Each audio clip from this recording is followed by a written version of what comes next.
All right, Dr. Sokolow, we can get started in 30 seconds. Where we'll get started, and Bakasha, look forward to it because, as you know, Dr. Sokolow speaks every Wednesday night, so you can come and hear him. That's Wednesday night at 8 p.m. We're doing through the Haftorah of the year. Thursday night is the Parsha of the year, the week, and Wednesday is the Haftarah of the week. So that's a very, I think, nice little tweak. They're very interesting, very good and creative shiurim. So I do invite you, and many of the shiurim. And now we're going to do a different type of topic, as you can see. Rav Kook, Rav Hirschensohn, and Theodore Herzl.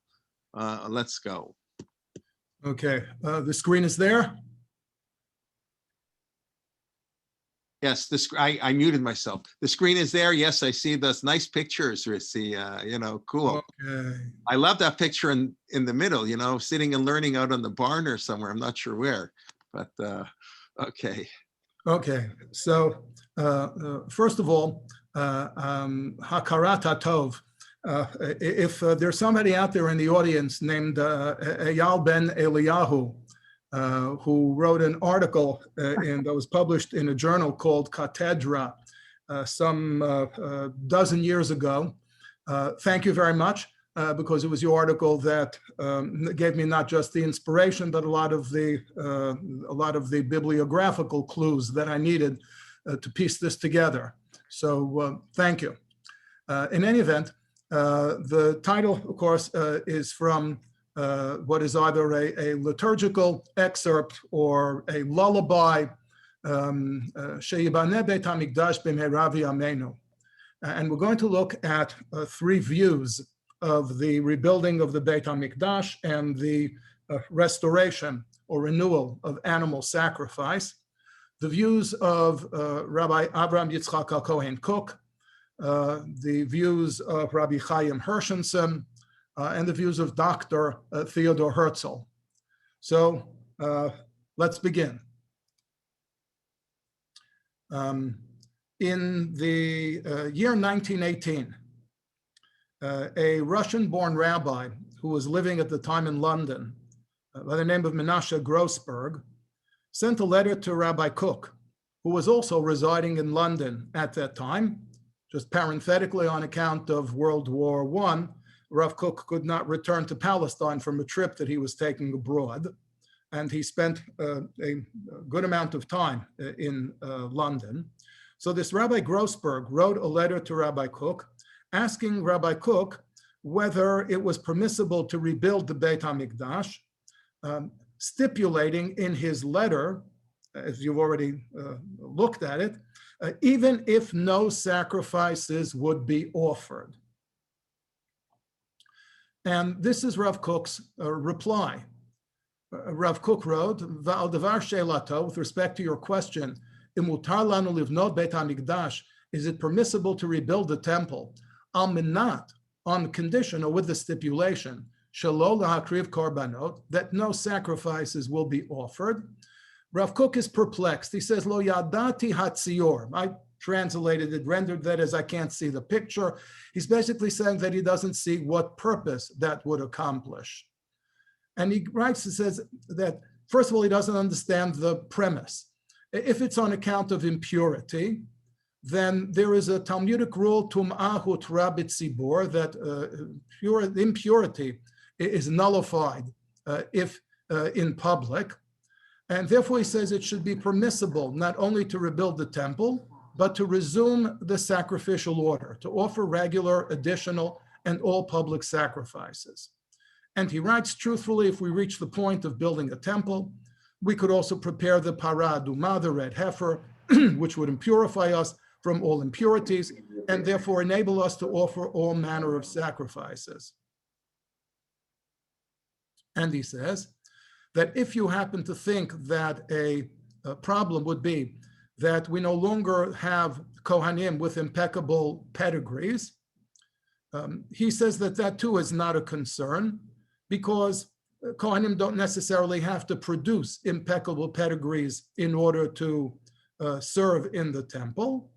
And it may very well be, he says in the concluding line on this slide, that it's possible that there may be individual Kohanim who have over the millennia managed to preserve such pedigrees. he continues, and in the continuation, Rav Kook kind of splits a halachic hair, but we'll get to that in a moment. He says, here we go. He says that to the best of my knowledge, he says, Im yihyeh ritzon Hashem shenivneh beit hamikdash, that if it will be God's will that we rebuild the temple, gam kodem sheyavo Mashiach, even before the arrival of the Messiah, v'titgaleh hanevuah, before the resumption of prophecy, v'yera'u haniflaot, all be accompanied by all sorts of wondrous signs, lo yiyeh kol kach chikuv badavar. He says there should be no impediment in the matter of renewing both the temple and the sacrificial order. And he repeats once again, omnam, nevertheless, hamitzvahi, that the essential commandment, the imperative is livnot habayit, to rebuild the temple, kidei, as a prerequisite for lahakriv sham, the renewal of the sacrificial order. And he says somewhere in the middle of this text, he says that it is the performance, apologize for the slip up.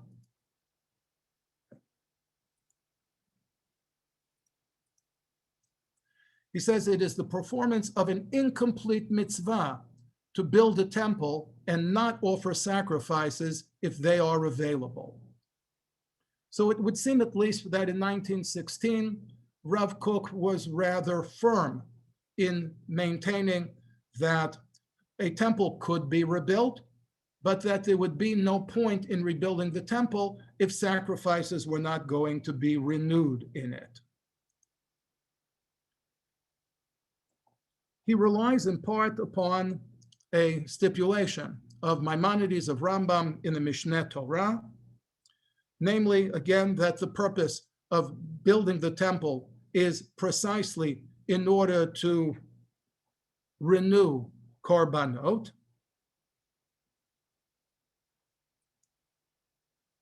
Okay. This is the text of the Rambam. Question of whether the sanctity, the consecration of the Beit HaMikdash remains in force today, which was Rambam's opinion. But that opinion was challenged, as Rambam was often challenged, by Rabbi Avraham ben David, the Rahabad, who in a stricture hasaga on the Rambam maintains that that must be Rambam's individual opinion. And he says in the concluding line, Hanichnas ata sham, that somebody who today were to enter the grounds on which the temple stood, ein bo karet, there is no penalty of karet, no penalty of excision. So Rav Kook basically took the position of the Ra'avad that there is no at least formal penalty involved in entering the temple site nowadays, but he was nevertheless of the opinion that perhaps a rabbinical prohibition remained. Mikom makom isura ikali Yisrael, that is nevertheless prohibited. Okay. Again, continuing Rav Kook's letter and responsum on this subject. Okay. V'yibaneh bet hamikdash b'meirav v'yameinu, may the temple be rebuilt speedily in our day, b'chvodo v'hadrat kedushato, in all its glory and splendor. K'sheyishlach lanu et Eliyahu hanavi zachor latov, when God sees fit to dispatch to us Elijah the prophet, l'vaser lanu et besorat ha'geula, to notify us about the impending redemption, v'yarom keren mishicho b'gilui shchinato le'nei chol basar, and God will raise the horn, so to speak, of his Messiah by revealing his presence in the sight of all flesh. Va'az, and only then, yibaneh kamo ramim mikdasho be'eretz yisada la'olam, only then will the temple be built on high and remain firmly established on earth. In essence, then, what we have in Rav Kook is a contradiction. In the letter that he wrote in 1918 to Rabbi Grossberg in London, he seemed to advocate both for the rebuilding of the temple and the renewal of sacrifice. And yet, in 1921, some 3 years later, in a responsum that he published in Mishpat Kohen, a collection of his responsa, the one that is entitled Kedushat Makom Hamikdash Bazman Hazeh, is entitled The Sanctity of the Temple Site in Our Times. He seemed to take the stricter position that while there may not be a penalty of karet for entering the temple site, there would nevertheless be at least a rabbinic prohibition against it. And he seemed somewhat to step back and to say that there will be no rebuilding of the temple until Elijah comes, until the Messiah comes, until it is 100% absolutely clear that this is indeed a revelation of God's will. And it may very well be that in the interim, between 1918 and 1921, Rabbi Kook reversed his attitude towards the rebuilding of the temple and the renewal of sacrifice as a result of the fact that in that interim period, he had been appointed the chief Ashkenazi rabbi of British Mandatory Palestine. And it may very well be that that appointment may have forced him to adopt a more conservative public posture. It has been noted elsewhere that Rabbi Kook, not necessarily during the same period of time, but subsequent to his appointment as the chief Ashkenazic rabbi of Palestine, retreated similarly from earlier positions he had on such issues as the renewal of smicha, the renewal of ordination, and the renewal of the Sanhedrin. So again, basically, Rabbi Kook's position is that the temple can be rebuilt in our day, but the temple can be rebuilt only as a preliminary step in the renewal of sacrifice, but that perhaps just as a necessity, he adopted a public posture that was somewhat stricter in its application of the stricture of Ra'abad on Maimonides.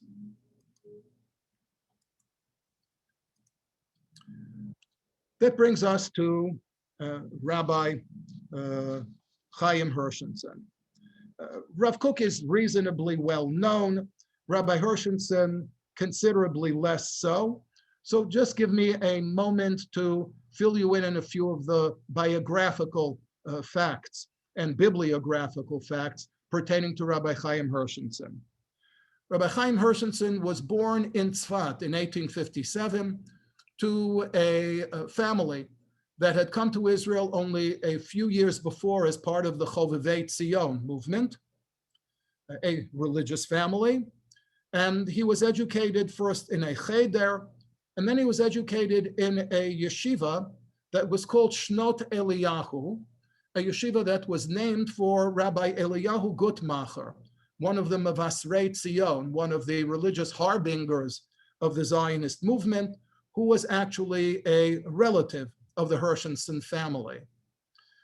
Unlike many, or perhaps even most, I'm not certain of the statistics, most Jews living in Israel at this time, the Hirschensohn family did not depend upon the chalukah, on the distribution of charitable funds as a means of sustaining itself. And Rabbi Chaim Hirschensohn himself tried his hand at a variety of professions and industries in order not to be dependent upon charitable distributions. He was a member of, he also engaged in numerous intellectual and communal activities. He was a member of a society called Ne'emanei Aretz, the faithful of the land, which assumed some of the responsibilities that later would be taken on by the Jewish Agency, that is presenting a public face for the Jewish community in the land of Israel, and to a small extent, even seeing to the acquisition of land for Jewish settlement. He was also a member along with Eliezer ben Yehuda, of a somewhat smaller group of residents of the land of Israel at this point, the very end of the 19th century, who had decided to renew the Hebrew language. And one of the things that the Ben Yehuda and Hirschensohn families had in common was that they raised their children in Hebrew. So Rabbi Chaim Hirschensohn and his wife Sarah raised their children in the Hebrew language. In 1897, he simply could no longer make ends meet financially. He also suffered socially because, along with Eliezer ben Yehuda, he had been placed in Cherem by the Haredi community, by the Eda Haredit in Jerusalem.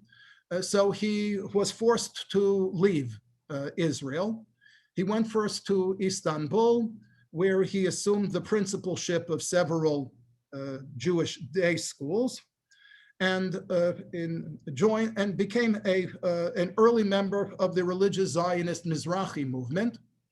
In 1903, in fact, Hirschensohn attended the 6th Zionist Congress as a delegate of the Mizrahi religious Zionist movement, where he actually went against the discipline of the party and voted against the Uganda proposal. Later that same year, he accepted the position of the chief rabbi of Hoboken, New Jersey, and he moved with his family to the United States and to New Jersey, and he remained there in Hoboken until his death in, I believe, 1935. He chose Hoboken, figuring correctly that it would pay him a salary that would be sufficient for his and his family's needs, but would not be particularly demanding on his time. And indeed, he invested his time during the remaining 30 years of his life to a wide variety of publications.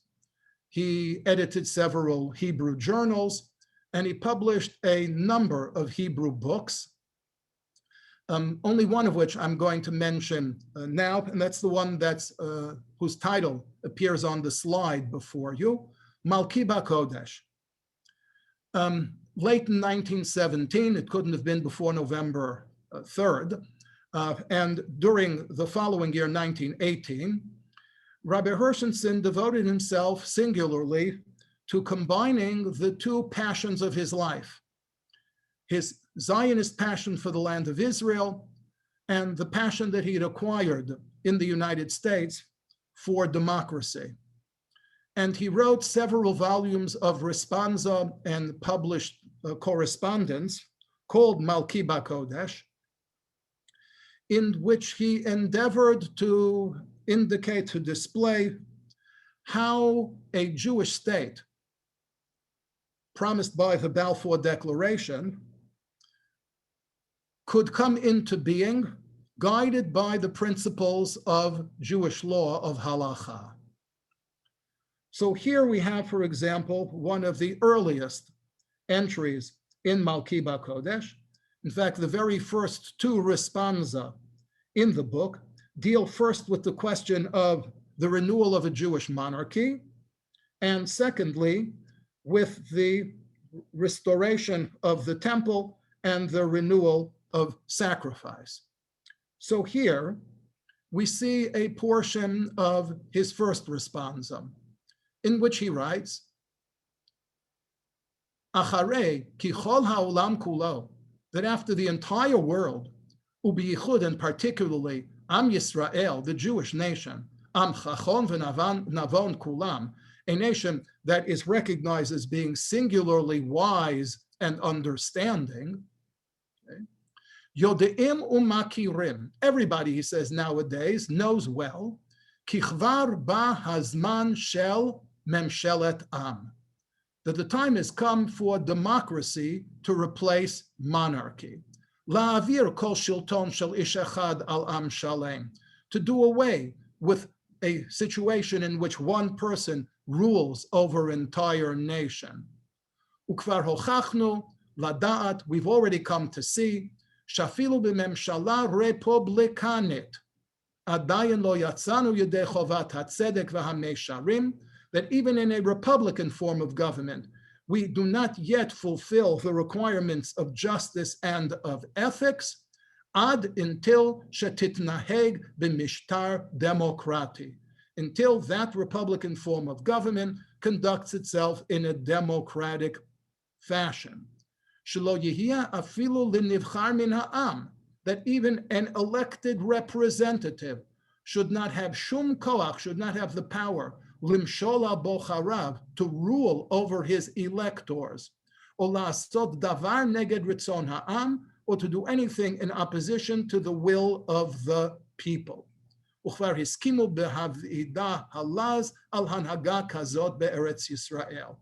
And he indicates that this acceptance of democratic rule has already passed muster as it was in the land of Israel by the Zionist movement. When it comes, however, to the renewal of sacrifices in a rebuilt temple, Hirschensohn clearly considered animal sacrifice to be something that Jewish and general philosophy had long since rejected. He says, looking at the first line in the Hebrew text, V'i efshar, he says, it is simply inconceivable shehahergel b'piyutim ka'ela, that the repeated use of these liturgical passages, such as the one that you see in the first words on the line, Keter Malchut, of Rabbi Solomon ibn Gabirol, that is recited to this very day by many non-Ashkenazic congregations on Shavuot. He says it is inconceivable that the regular use of such piyutim, lo yashiru roshem banefesh, should not have left an impression upon the soul, afilu mi she'eino mitpal seif, even to people who are not ordinarily philosophers. V'acharei ha'hargashot ve'hahakarot habirurot. And he says that after the clear recognition, in whole or in part, Yavin kol ish, everyone must understand, ki lo yitratzeh ha'el b'chelev miri'im v'rivavot nachale shamen. That God is not satisfied with the fat of sheep or libations of oil. V'im nahagu Yisrael kol yemei heotam la'am. And if in the past, the Israelite nation practiced olah, practiced sacrifice, v'zacha, and it even merited v'esh yarada min hashamayim le'echol et ha'olot v'hazvachim. And even if animal sacrifice in the Mishkan or in the temple was accompanied by the descent from heaven of a heavenly flame, sort of a confirmation of the correctness of the practice of sacrifice, he says, Halo ze sod kamus. This is on account of a deep secret, chatum ba'otzratav, that somehow God has not revealed to us, v'lo nuchal anachnu lahavin etzel. Meaning he's saying that the fact that sacrifice was made in the past is not necessarily an indication that it must be resumed in the future. Similarly, in another of his responsa, published again in Malki BaKodesh, this one entitled Haknisa Limkom HaMikdash, Entry into the Temple Site, Rabbi Hirschensohn says at somewhat greater length. And just on account of the constraints of time, we'll just read the English. This place, the temple site, must be sacred for song and poetry and prayers to God, who chooses among the melodious poems beyond all manner of song and praise, and who chose David, the sweet singer of Israel. And it must be a place for the poems of our contemporary poets to offer sacred poems. He says further about what he envisions as a rebuilt temple. All the scholars of Israel will preach from there to the people about righteousness and law and ethics. Furthermore, he says about the rebuilt temple, there will be the courts of justice, Shama Yashvu Chisot L'Mishpat, the Supreme Court of Jerusalem, from which Torah and light will emanate throughout the world. Furthermore, he says about the temple that he envisions, Ubayet hazeh, this house, Beit Tfilah yikareh lechol ha'amim. It will be a house of prayer for all nations.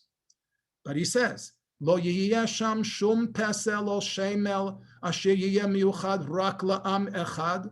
There will be in this temple no statues or symbols that are particular to any single nation.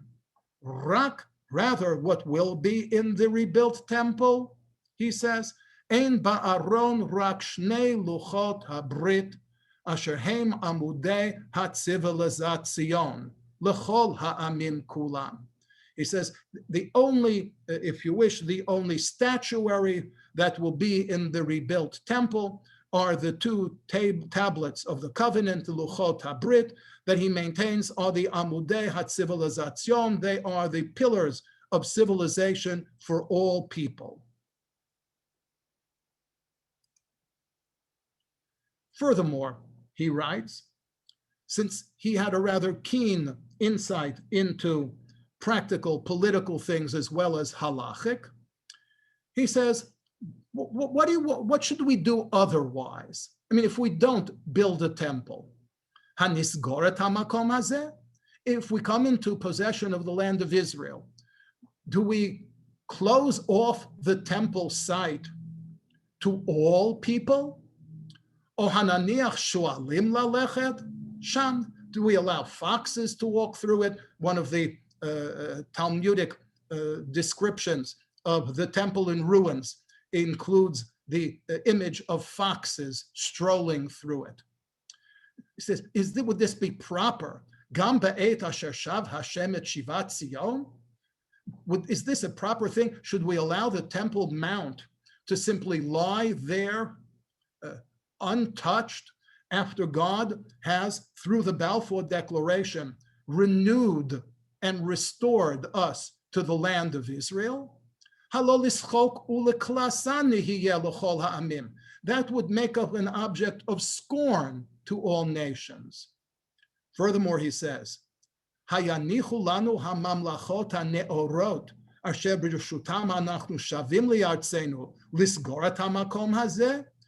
the enlightened governments, particularly England, with whose permission we are now returning to our land, allow us to close down this site to other people of the Bible, that is to say, to Christians, to Muslims, to other monotheistic people who think that this house is to be a house of prayer for all nations? He says, if we allow that situation to arise, the result will be Vayahager asher b'kirbenu ya'aleh ma'ala ma'ala va'anachnu asher ha'aretz shava lanu nered mata mata. He says, things will be topsy-turvy. The non-Jews will have their temples, and we will not have our own. So it would seem that whereas Rabbi Kook was somewhat leery of the renewal of sacrifice and the rebuilding of the temple, Rabbi Hirschensohn was very forthright in putting forth at least an ideological blueprint for the building of a temple. But neither Rabbi Kook nor Rabbi Hirschensohn were unique in this respect. A vision for the temple had actually already been projected by Theodore Herzl in Alt-Neuland, the old new land. The temple in Herzl's Alt-Neuland is called the Palace of Peace. And he writes of the temple, inventors, artists, scholars will also turn to the Palace of Peace for encouragement. And they will be attracted to it by the motto over its portals. Nil humani ame alienum puto. Let nothing human be alien to me. I must tell you in all candor that until just a short while ago, all I really had access to online was the German original of Alt-Neuland. And therefore, I chose this passage because I figured that however little or no German that anybody knows, everybody would be able to decipher the line on the right-hand side of the slide that I highlighted in yellow.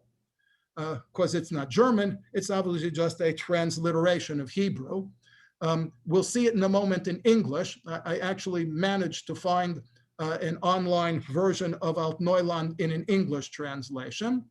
But basically, in Herzl's temple, they would sing Lecha Dodi Likrat Kala, which of course here is Likras Kala because Herzl came from an Ashkenazic community.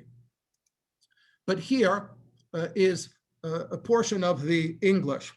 Book 5 of Alt-Neuland is devoted to Herzl's description of Jerusalem and his depiction of what he foresaw as the Palace of Peace, the rebuilt temple. In it, he has his characters who represent the different perspectives of European Jewry with which Herzl was acquainted.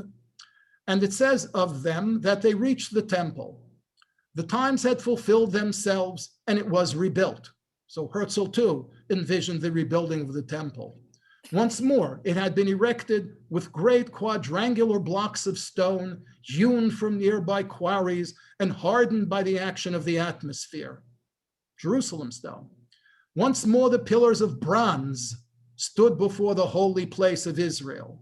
The left pillar was called Boaz, but the name of the right was Yachin. These indeed are the names of the pillars of the Temple of Solomon.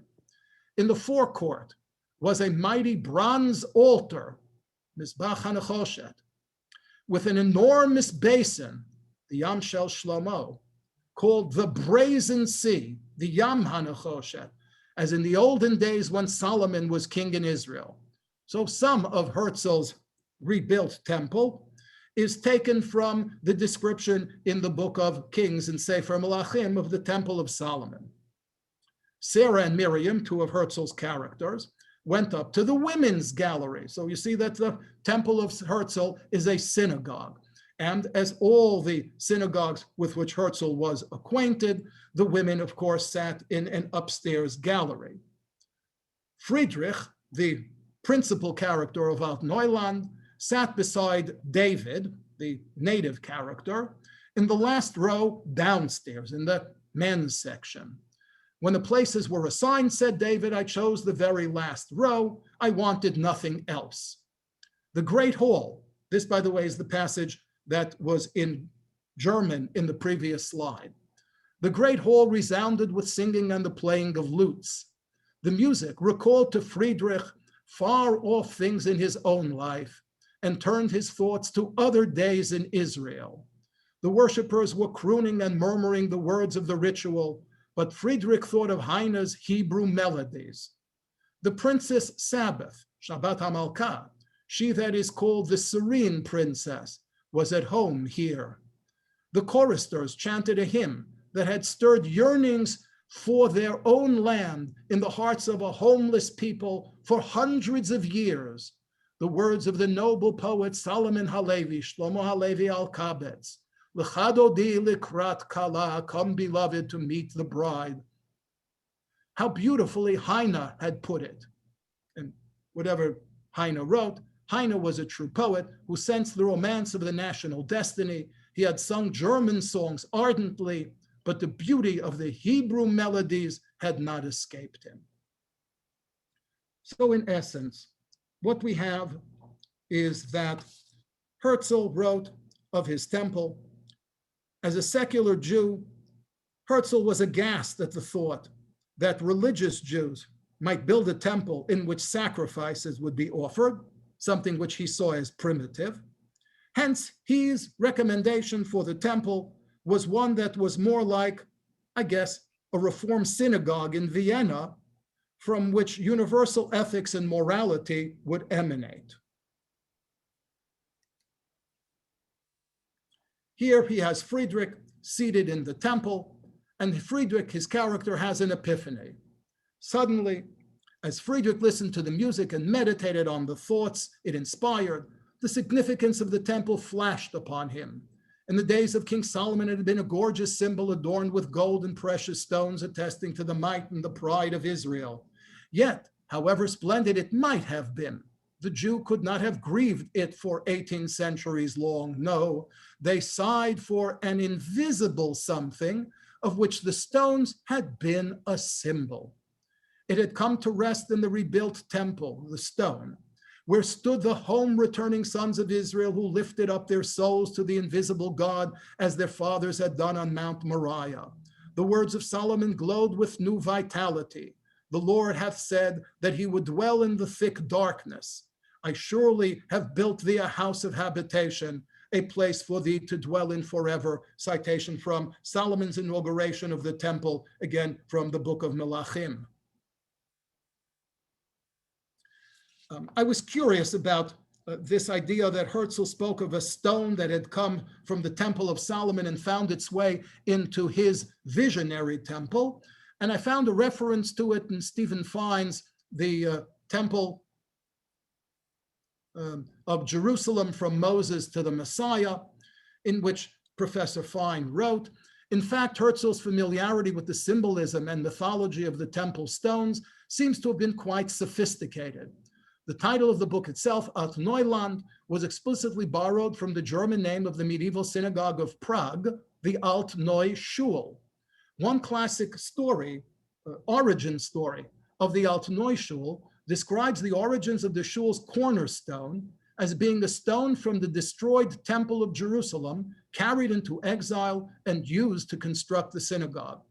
With the coming of the Messiah, the story goes, the stone would be miraculously transported back to Jerusalem to take its place in the rebuilt temple. And Herzl seems to have been aware of this, even though one of Herzl's severest critics, Achad Ha'am, elaborated on this tale in his review of Alt Neuland, and Achad Ha'am seemingly was convinced that Herzl was unaware of it. Achad Ha'am wrote as follows. In general, he wrote, the old city of Jerusalem has changed little.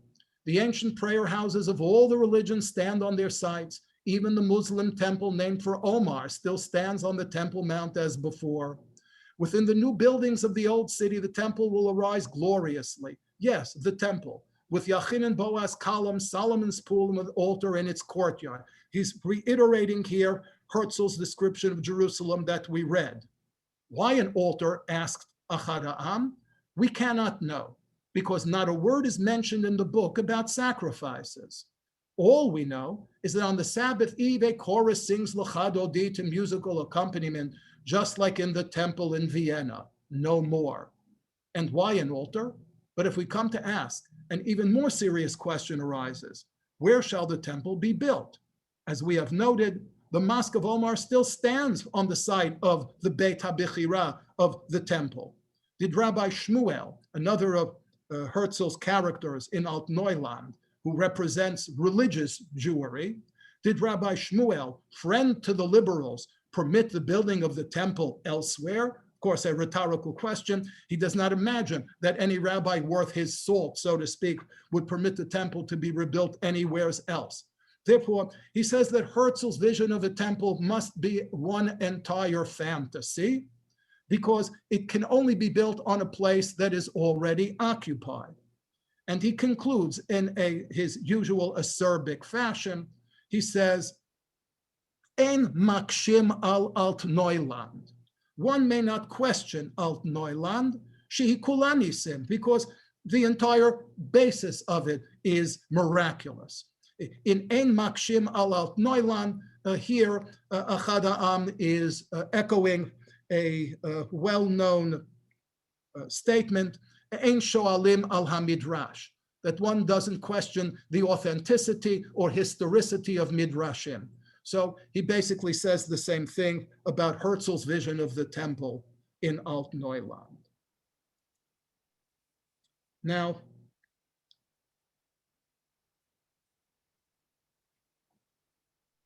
after Rabbi Hirschensohn published his Malki Kodesh, in which he advocated for both democracy and for the rebuilding of the temple and the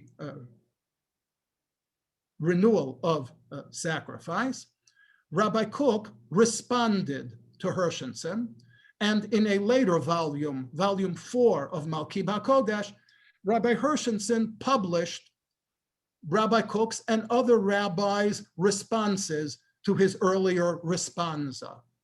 So first of all, while allowing for Hirschenson's preference for democracy over monarchy, that's the upper text where Rabbi Kook wrote, Ein shum isur lahanhig koach memshaltenu be'ezo tzora hayoter neota. There's nothing preventing us from adopting democracy as a form of government. Rabbi Kook took strong exception to Hirschenson's position on rebuilding the temple. That's the lower text. Omnam b'inyan mekom hamikdash, when it comes to situating a temple, da'ati rechoka midat kvod Torato. My opinion, he says to Rabbi Hirschensohn, is quite different from your own. And I highlighted here the critical line, relying again on the strictures of the Ra'abad in opposition to the position of Maimonides. Rabbi Kook once again reiterates, Mikol makom isur de Rabbanan vadai ika, that even if there is no penalty of karet for trespassing on the side of the temple, there surely remains a rabbinic prohibition to it. And insofar as Jewish national pride is concerned, recall Rabbi Hirschenson's concern about Mayom Ruah Goyim, will the nations of the world allow us to simply treat this site without doing anything to it? He says, in my opinion, it would be more respectful, this is Rabbi Kook writing, if we would acquire possession of the courtyards adjacent to the holy kotel, hachatzerot hasemuchot lahakotel hakadosh. And on that site, in proximity to the kotel, build what? A great and glorious synagogue. Va'al mekomam nivne samuch mamash lakotel beit hakneset achat gedola umefoara ma'od b'chol pe'er v'hidur. Shades of Herzl. And all those innovations that Rabbi Hirschensohn recommended, that people would come there and recite religious poetry, and that rabbis would come and they would preach, he said, that's fine, but all of those activities will be conducted there. And indeed, Rabbi Kook says, V'zeh yitamem chezyono shel Herzl ba'alt Neuland, that this indeed will, as it were, bring to perfection the vision of Herzl and Alt Neuland, al devar ha-temple sheya'amod, and with respect to the temple that Herzl described, sheya'amod shelo bimkom hamikdash mamash. It's perfectly okay, says Rabbi Kook, if it doesn't occupy the very site that was occupied by the temple. V'hu, and as so far as Herzl is concerned, Rabbi Kook says, kiniba v'lo yada maniba. It's almost as though Herzl, in envisioning this temple, was prophesying, even though he surely at that moment did not know how prophetic his words would actually be. And insofar as sacrifices are concerned, Rabbi Kook wrote, it would be more proper to believe that everything will return to its previous status, that everything will be status quo ante, And furthermore, he says, and we will no longer be influenced by the philosophies of European civilization. Basically, he says that the opposition to the renewal of sacrifice is not an inherently or intrinsically Jewish position. It's kind of like influenced by Western philosophy. And he says, and you see again in the Hebrew, the second highlighted passage, Ein ra'ui lanu lachashov, it is simply unworthy of us to imagine, shebekorbanot munach hu rak hara'ayon hagas, that the basic notion of sacrifice is only the base notion, shel ha'avodah ha'migushemet, of basically anthropomorphic worship. The idea that a god requires sacrifices to eat and requires libations of wine in order to drink. He says, it would be unworthy of us to imagine that this is the only purpose to be served by sacrifices. However, he does say, I do agree with you, he does agree with Rabbi Hirschensohn, that we cannot approach the matter of sacrifices before the renewal of Ruach HaKodesh, before the renewal of prophecy. Something, says Rabbi Kook, that is in itself not a very distant or unimaginable expectation, because he says God can surely appear at any moment. Omnam ציפייה זו גם כן לא נפלאתי, לא רחוקה, ויכול להיות שפתאום יבוא אל היכלו האדון, etc.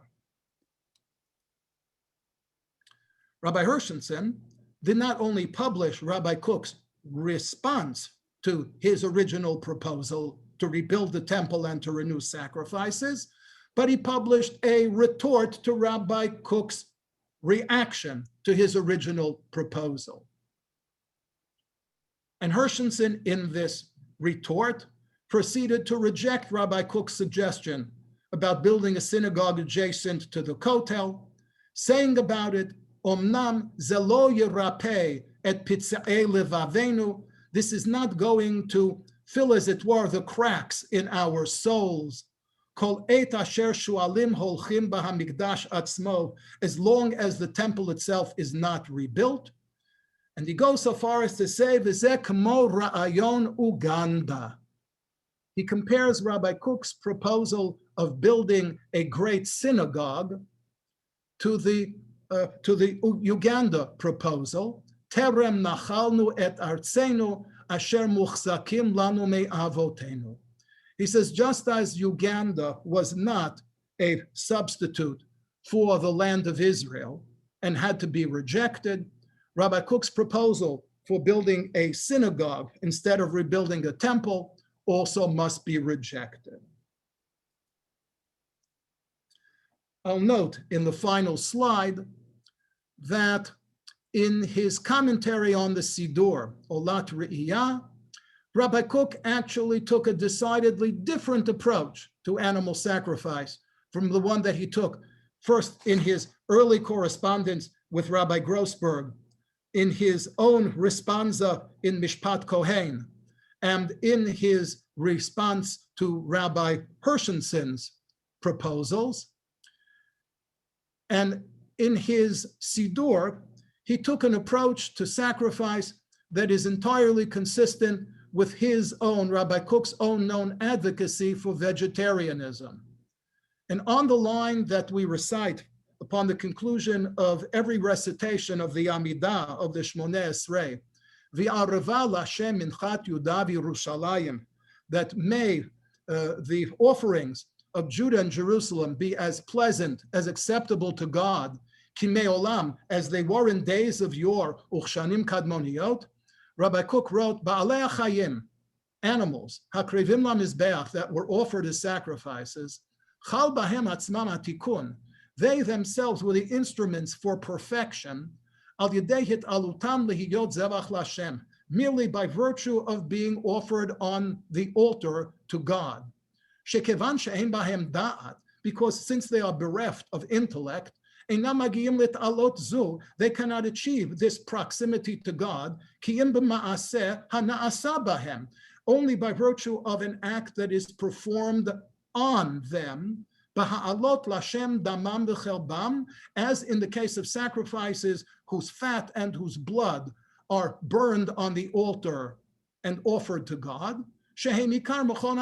because the fat and the blood are essentially the life essence of the animal. So the only way that animals can achieve proximity to God is, as it were, by giving their lives for it. Masha'en ken ha'adam, that's unlike the case of human beings.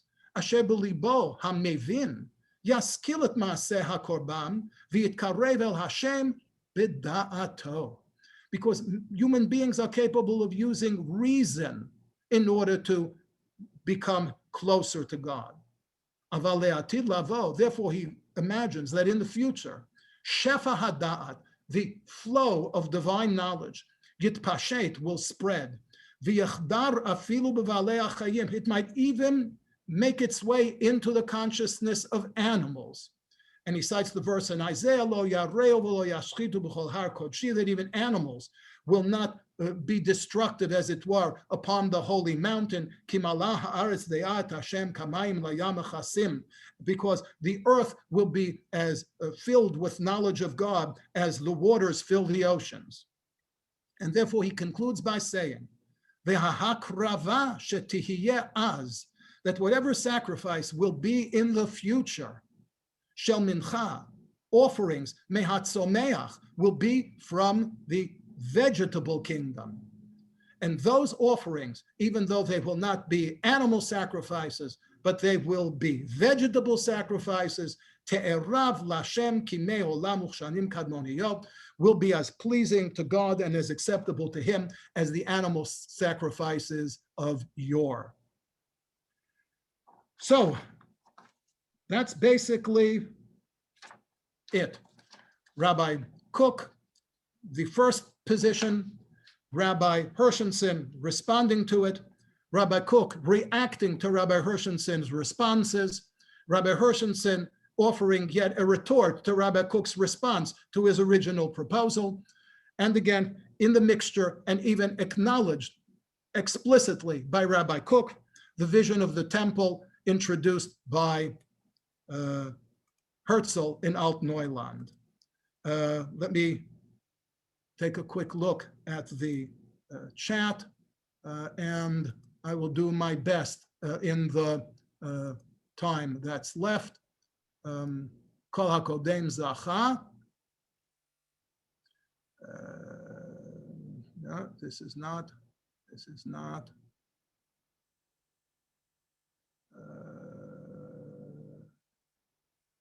I guess the first question is just for iPad is, isn't what is standing now on the Temple Mount a bigger obstacle than animal sacrifices? How to remove it by man, or maybe is something should be done by God? Yeah, I'll go for the God one on this one. Men may turn out to be God's instruments, but surely they won't get away with it unless they can actually prove to the satisfaction of the world that it is God's will. Personally, I don't see that happening, certainly not over the next 24 hours. But as Rabbi Kook himself wrote, who knows, stranger things have happened. Hebrew word, Memshelet Am in democracy, Rabbi Hirschensohn, we correcting statement to Am Yisrael and Eretz Yisrael. It's very interesting, just by the way, it's not answering your question, but the motto of the Mizrahi movement, when it was established by, in 1903, was Eretz Yisrael, La'am Yisrael, Al Pi Torat Yisrael, that the land of Israel should be delivered to the Jewish people by means of the Torah of Israel. In one of the first pages of Malki Kodesh, Rabbi Hirschensohn wrote that that was intended to be the motto until a Jewish state was actually built. The moment that a religious Jewish state came into existence, said Rabbi Hirschensohn, the motto of religious Zionism had to change. And it had to become Torat Yisrael, La'am Yisrael, Al Pi Eretz Yisrael. that the land of Israel, because it would already have been secured for the Jewish, So I can't hear him. I just would see his lips become moving, but he's not the saying anything. instrument or the medium for teaching not Torah to people who have an attachment to the land of Israel, and through their attachment to the land of Israel, they will become attached to the Jewish religion and to the Torah as well. And I think that that's a good note on which to pause, especially since I've used up my time. Okay, thank you. I was going to ask you, but maybe we'll leave it for another time. I know Rav Kook has a very complicated position, but really, how does he rectify that position with the classical notion we say in every musaf? We pray for the restoration of the sacrifice. I know it's a much more complex, complicated question, but maybe you want to take it for 30 seconds. You don't. Unfair. Okay. I think when you say Rav Kook and complicated, you're redundant. Okay, but all right. We'll leave it at that. Yes, the true matter is Ari Shvat in his series that he did on religious Zionism addressed Rav Kook and sacrifices a little bit in the last of his 7 lectures. I can go look for it on the site. But anyways, thank you very much as always. We look forward to seeing you on Wednesday night. Everybody's invited. Like I say, Dr. Sokolow teaches every Wednesday night the Haftarah of the week, and of course this week's also a special important Haftarah, Nachamu Nachamu Ami, and the following Tisha B'Av. And thank you for taking a detour from your regular talks and enlightening us on this issue. Okay, we'll take a 3-minute break and we welcome Rabbi Helfgott, who will be speaking on protesting against God, I believe, history of protesting against God. And we will start in about 4 minutes or so people can take a stretch, and those who live in Israel can get a cup of coffee, or in Australia or in London. And those who live in the East Coast will have to wait a little bit. Hey, Rav Nadi, how are you? I think I know he's here. I think he's here.